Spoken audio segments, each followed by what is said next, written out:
আসসালামু আলাইকুম। আশা করছি সবাই ভালো আছেন। ট্যালেন্ট পুল চ্যানেলের পক্ষ থেকে সবাইকে স্বাগতম।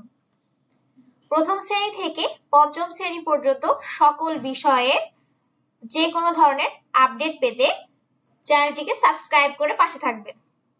তাহলে আজকে আমরা আলোচনা করব দ্বিতীয় প্রান্তিক মূল্যায়ন সিলেবাস 2024 প্রথম শ্রেণীর জন্য কোন পাঠ থেকে কোন পাঠ পর্যন্ত, অর্থাৎ কত পৃষ্ঠা থেকে কত পৃষ্ঠা পর্যন্ত আসবে সেটা আমরা আজকে জানবো।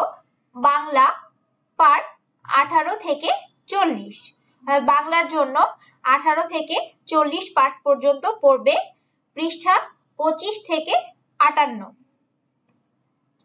গণিতের জন্য অধ্যায় 7 থেকে 12, পৃষ্ঠা 55 থেকে 85।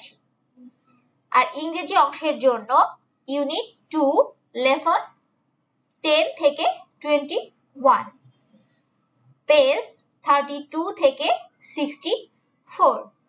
তাহলে প্রথম শ্রেণী দ্বিতীয় প্রান্তিক মূল্যায়নের সিলেবাস কত পৃষ্ঠা থেকে কত পৃষ্ঠা পর্যন্ত আসবে সেটা এখানে দেয়া হয়েছে।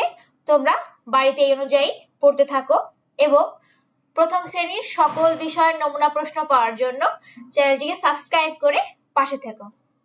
আজ এ পর্যন্তই। আল্লাহ হাফেজ।